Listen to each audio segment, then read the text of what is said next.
अस्सलाम वालेकुम everyone, hope you all are doing well. So we are back with the CSS political science series. हम बात करें globalisation पे और ग्लोबल सिविल सोसाइटी पे। तो हमने बात की कि ग्लोबल सिविल सोसाइटी कैसे बनी, सिविल सोसाइटी ने कैसे कनेक्ट किया ग्लोबलाइजेशन के जरिए, और फिर हमने देखी ग्लोबल सिविल सोसाइटी। उसके बाद हमने इंटरनेशनल ऑर्गेनाइजेशंस देखी, हमने यूएन का रोल देखा, वर्ल्ड बैंक का रोल देखा, वर्ल्ड ट्रेड ऑर्गेनाइजेशन का रोल देखा, हमने यूरोपियन यूनियन का रोल देखा। तो आज हम कुछ इसके इम्पैक्ट की केस स्टडीज पे बात करेंगे, जो कि कुछ स्ट्रॉन्ग एग्जांपल्स हैं जो हमें बताती है कि ग्लोबल सिविल सोसाइटी का इम्पैक्ट कितना ज्यादा है। तो सबसे पहले हम बात करते हैं इंटरनेशनल कैंपेन की, जिसकी वजह से लैंड माइंस जो थी वो बैन हुई। बेसिकली ये इतनी ज्यादा, आप देखिए इसका इतना हैवी इम्पैक्ट रहा दुनिया में कि एक सिविल मूवमेंट की वजह से जो लैंड माइंस थी उनको बैन किया गया। इसकी वजह से ओटावा ट्रीटी साइन की गई 1997 में, और इसकी वजह से इनको नोबेल पीस प्राइज भी मिला। फिर हमने जुबली 2000 डेथ रिलीफ देखा, जो इसमें आईएमएफ और वर्ल्ड बैंक पर प्रेशर डाला गया और जो डेथ थी उसकी कैंसिलेशन करवाई गई। इसी तरह हमने ह्यूमन राइट एनजीओस को और अथॉरिटेरियन स्टेट्स को एक दूसरे के आमने सामने देखा। हमने नेमिंग एंड शेमिंग का कंसेप्ट देखा, हमने यूनाइटेड नेशन पे प्रेशर देखा जो कि सिविल सोसाइटीज की वजह से और ग्लोबल सिविल सोसाइटी की वजह से हुआ। इसी तरह हमने क्लाइमेट एक्शन के नेटवर्क्स देखे, हमने सीओपी की कॉन्फ्रेंसेस देखी, और हम बहुत ज्यादा यूथ मूवमेंट्स देख रहे हैं जो कि डेमोक्रेसी के लिहाज से जब लोगों को अवेयरनेस आ रही है तो हम देख रहे हैं कि कैसे जो सिविल सोसाइटी है उसका जो इम्पैक्ट है और जो ग्लोबल सिविल सोसाइटी का इम्पैक्ट कितना ज्यादा हो रहा है। सो बेसिकली ये एग्जाम्पल्स आपके लिए बहुत इंपॉर्टेंट है जब आप पॉइंट प्रूव करेंगे कि ग्लोबल सिविल सोसाइटीज का इम्पैक्ट बहुत स्ट्रॉन्ग है। इसके अलावा ग्लोबल सिविल सोसाइटी पे कुछ क्रिटिसिज्म भी किया जाता है। ऐसा ही नहीं होता कि हर चीज के पॉजिटिव एस्पेक्ट्स भी हों, साथ ही साथ नेगेटिव एस्पेक्ट्स भी होते हैं।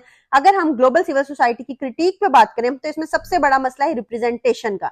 कहा जाता है कि जो ग्लोबल सिविल सोसाइटी है वहां पे भी वही लोग डोमिनेट करते हैं जो इलीट क्लास से बिलोंग करते हैं। तो इसमें क्या हो गया, एट द एंड फायदा उस तरह से नहीं पहुंच रहा जिस तरह से पहुंचना चाहिए था। जो लोग मार्जिनलाइज हैं, जो लोग मिसरिप्रेजेंटेटेड हैं, उनकी आवाज तो वहां नहीं पहुंच रही, क्योंकि हर चीज को at the end elite control कर रही है, जो कि एक फैक्ट है।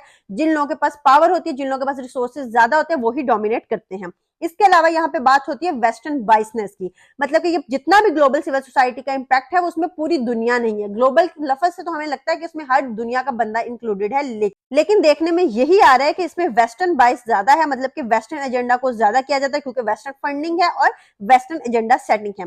इस तरह ये भी बात की जाती है कि जो ग्लोबल सिविल सोसाइटी है उसकी अकाउंटेबिलिटी के भी इश्यूज है कि उनको फंडिंग कहां से आ रही है। इसके अलावा ग्लोबल साउथ की तो एक्सक्लूजन है, मतलब कि जो ग्लोबल सोसाइटी है उसमें ग्लोबल नॉर्थ और ग्लोबल साउथ दोनों आने चाहिए, लेकिन क्योंकि ये वेस्टर्न डोमिनेंट है, western funding, western resources, western agenda इसमें ज्यादा इंपॉर्टेंट है, तो इस वजह से हम कह सकते हैं कि ग्लोबल साउथ की एक्सक्लूजन है। और जो ग्लोबल साउथ से बिलोंग करने वाले लोग हैं, जैसे कि हम अफ्रीका या जितना भी साउथ एशिया, ये सारे जो नीचे वाला पूरा एक लेवल है, इसमें क्या हो रहा है कि उन लोगों के जो पॉइंट्स हैं वो आगे तक नहीं पहुंच रहे। इसके अलावा फ्रेगमेंटेशन है, क्योंकि बहुत ज्यादा लोग इन्वॉल्व हैं तो एक वॉइस हमें समझ नहीं आती। इसमें डिफरेंट स्कॉलर्स हैं जो ग्लोबल सिविल सोसाइटी को बहुत ज्यादा क्रिटिसाइज करते हैं, जिसमें नोआम चॉम्स्की और कॉक्स और पेट्रस बहुत ज्यादा इंपॉर्टेंट हैं। इसके अलावा अगर हम पाकिस्तान ग्लोबल सिविल सोसाइटी की बात करें तो पाकिस्तान की इंटरेक्शन ग्लोबल सिविल सोसाइटी के साथ काफी इंटेंस है। हमारी मेंबरशिप है ह्यूमन राइट्स में, एमनेस्टी इंटरनेशनल में, ह्यूमन राइट्स वॉच में, यूएनएचआरसी में, यूपीआर में। इसके अलावा क्लाइमेट एक्टिविज्म में भी पाकिस्तान जो है वो क्लाइमेट वल्नरेबिलिटी का बहुत ज्यादा इंपॉर्टेंट है। हम अक्सर बात करते हैं कि पाकिस्तान क्लाइमेट चेंज में उतना कंट्रीब्यूट नहीं कर रहा, लेकिन उस पर असर ज्यादा उसको बेयर करना पड़ रहा है। इसी तरह 2022 के फ्लड्स, 2024-25 के फ्लड्स, इसमें हमें पता चला कि ग्लोबल सिविल सोसाइटी की बहुत ज्यादा मोबिलाइजेशन देखी हमने पाकिस्तान के थ्रू। इसके अलावा वुमेन राइट में पाकिस्तान में हम बहुत ज्यादा राइज देख रहे हैं ग्लोबल सिविल सोसाइटी का। हम सीडा की रिपोर्टिंग देख रहे हैं, हम ग्लोबल जेंडर नेटवर्क्स देख रहे हैं। इसके अलावा फेटअप और टेरर फाइनेंसिंग की बात करें तो यहाँ पे भी मॉनिटरिंग, रिपोर्टिंग और कंप्लायंस पर प्रेशर है। सो पाकिस्तान ग्लोबल सिविल सोसाइटी से इन्फ्लुएंस भी है और रिस्पॉन्ड भी करता है। अगर हम इसकी स्ट्रेंथ और वीकनेसेस पे बात करें तो